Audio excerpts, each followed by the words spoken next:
নৱম শ্ৰেণীৰ গণিতৰ অনুশীলনী 6.1 কুৱেশ্যন নাম্বাৰ 5 অংকটো মই তোমালোকক কৰি দিবলৈ ওলাইছোঁ। তুমি চাই লোৱা।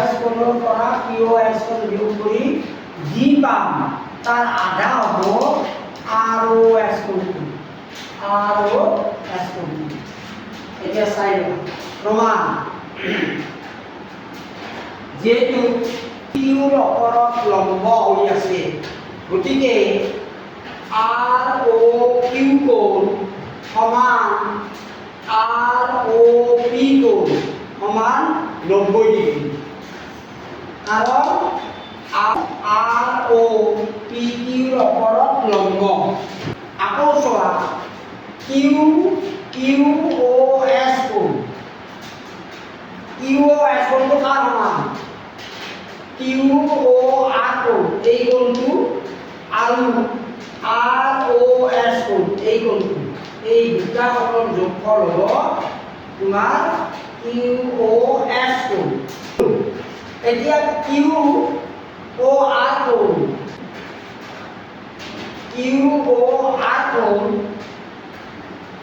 সমান আমি কি পালো এইকাৰণে কিউ অ' আৰ এই কিউ অ' আৰৰ মান লৈছো সমান কি হয় পি অ' আৰ কোণ মানে আমি কি পালো যে পি অ' এছ কোণ এই কোণটো আৰু আৰ অ' এছ কোণ এই কোণটো এই দুটা কোণৰ যোগফলটো হৈছে পি অ' আৰ কোণ।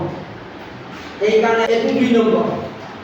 এতিয়া চোৱা কিউ অ' আৰ আৰু পি অ' আৰ এই দুটা সমান কোণ সেইকাৰণে ইয়াতে লিখিছোঁ কিউ অ' আৰ কোণ সমান এই দুটা যিহেতু সমান গতিকে আমি কি ক'ব পাৰোঁ 1 নম্বৰ আৰু 2 নম্বৰৰ এইখিনি সমান এইখিনি। এতিয়া চোৱা পি অ' এছ কোণ যোগ আৰ অ' এছ কোণ ইয়াত লিখিছোঁ ইয়াত 1 আৰু 2 পৰা আমি পাওঁ পি অ' এছ টো যদি কিউ অ' এছ কোণ ফালে আহে তেতিয়াহ'লে আমাৰ কি হ'ব মাইনাছ আৰ অ' এছ দুটা প্লাছ হৈ যাব আৰু কিউ অ' এছৰ পৰা পি অ' এছ টো মাইনাছ হৈ যাব। গতিকে আৰ অ' এছ দুটা পালোঁ গতিকে 2 আৰ অ' এছ গতিকে Q O' S minus Q O' S তাৰ সমান হ'ব আৰ অ' এছৰ দুগুণ হ'ব। গতিকে আৰ অ' এছৰ মান ল'বলৈ আমি কি কৰিব লাগিব কিউ অ' এছ আৰু কিউ অ' এছ দুয়োটাৰে বিয়োগফলক 2 দি হৰণ অৰ্থাৎ half of Q O' S minus Q O' S এইটো আমাৰ প্ৰমাণিত হ'ব।